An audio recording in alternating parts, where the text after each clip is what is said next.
Afraid of nothing. Gilgamesh meant never to die. Having seen death at close quarters, he knew that it was not for him.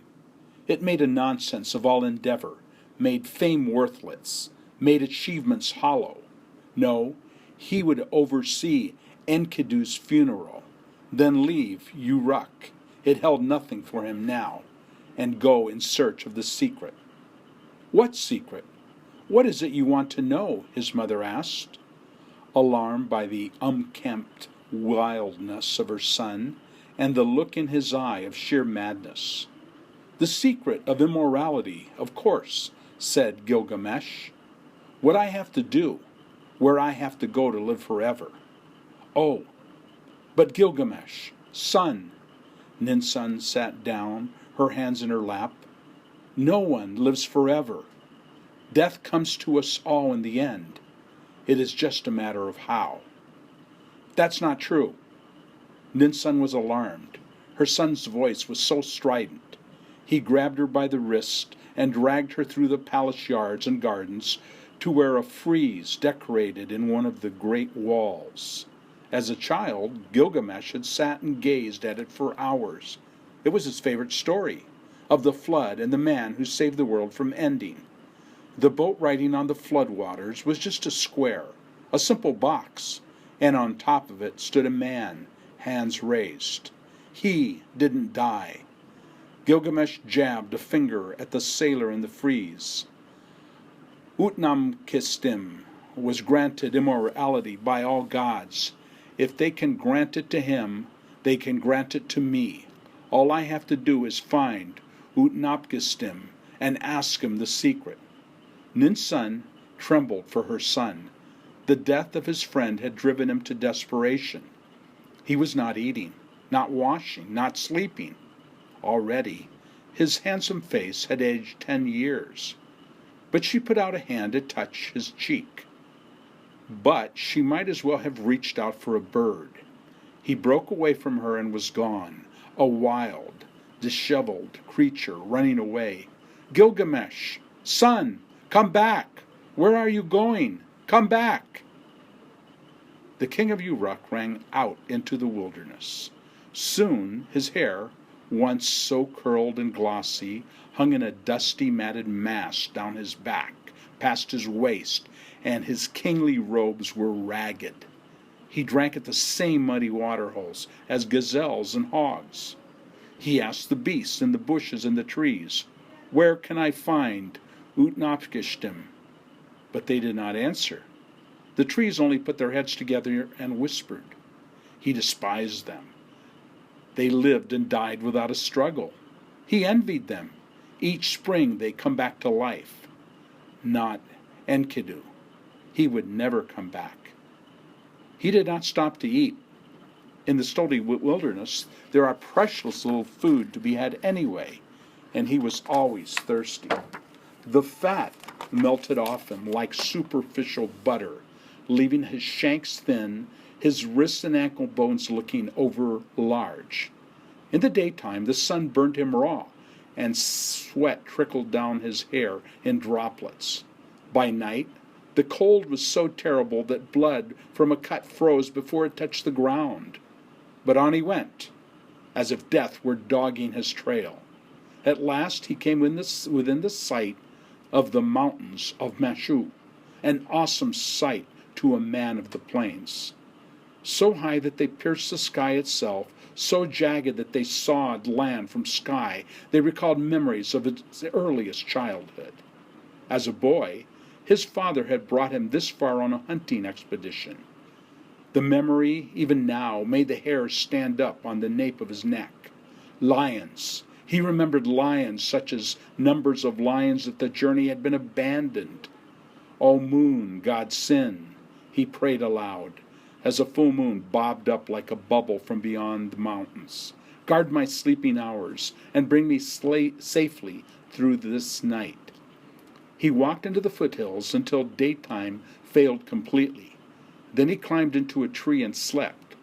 When he woke, it was a moment before he remembered where he was. His eyelids were gummy with dust from the plains. He rolled over and only narrowly narrowly saved himself from falling out of the tree. Beneath him, dancing and prancing, playfully wrestling and rolling on their backs in the dew, were 30 or 40 lions, lionesses, cubs. Their golden bodies were lithe as river water.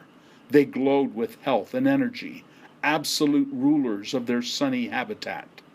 And Gilgamesh hated them for being so alive. He leapt out of the tree, sword drawn, teeth clenched.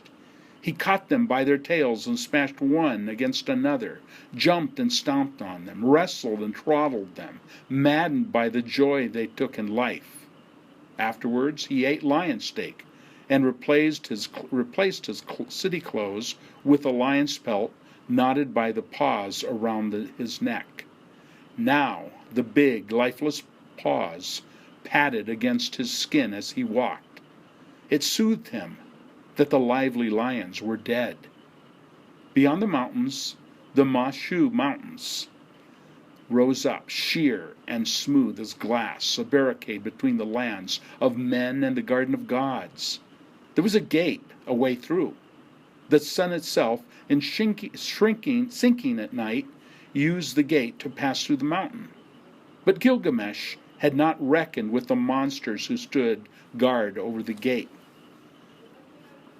The Scorpio man and the Scorpio woman, their heads were helmeted and smooth black scales, the eyes lost somewhere behind their flaring nostrils, the beards, both man and woman, as black as thunderclouds.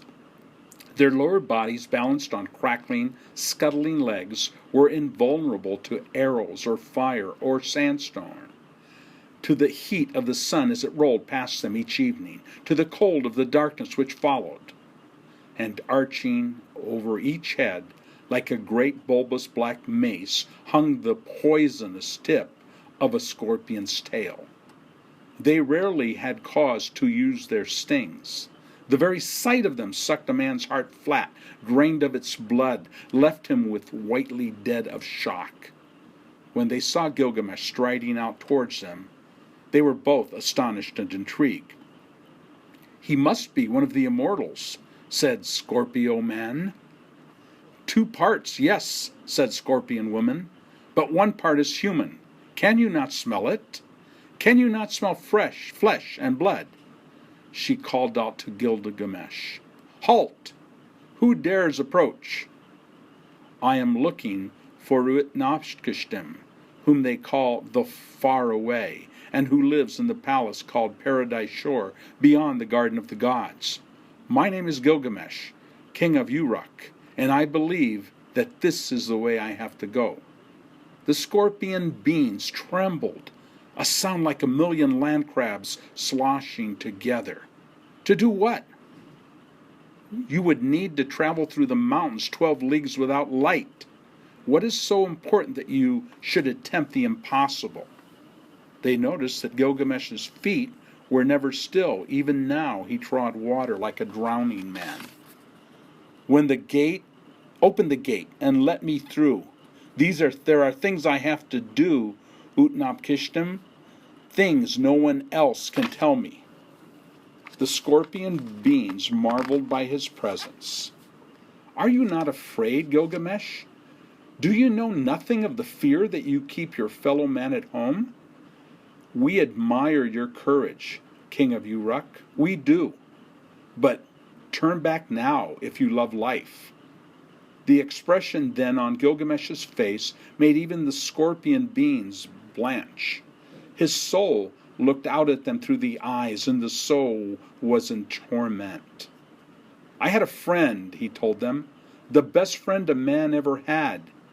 His name was Enkidu. We did everything together. But my friend died. He died, you hear?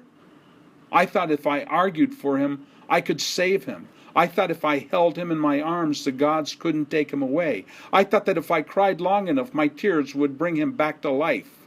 But I was wrong. Enkidu is dead and gone, and thanks to him, not afraid. Did you say I'm so afraid. I don't care if scorpion men stand in my way. It's all I can do to see the path in front of me. I'm so afraid. This death has turned me into such a coward that I can't sink any lower into fear. And what good is a king who's too afraid to sit in his own city? What good is a hero eaten up with terror? The scorpion beings laid aside their weapons. They heaved open the fire-scorched gate, which had only ever opened for the sun. Pass through before nightfall, Gilgamesh of Uruk. If you do not lose your wits in the dark, you may at last reach the garden of the gods. And may the gods grant you an answer to your question, or an easy death. For a while, when he looked back, Gilgamesh could see their heads silhouetted against the tunnel's entry, dark against the daylight, watching him go. But the tunnel's entrance was out of sight, and he was plunged into unrelieved darkness. Dark. It was not the dark of night, pricked through with stars. It was not the darkness of indoors, with candles or embers in the grate.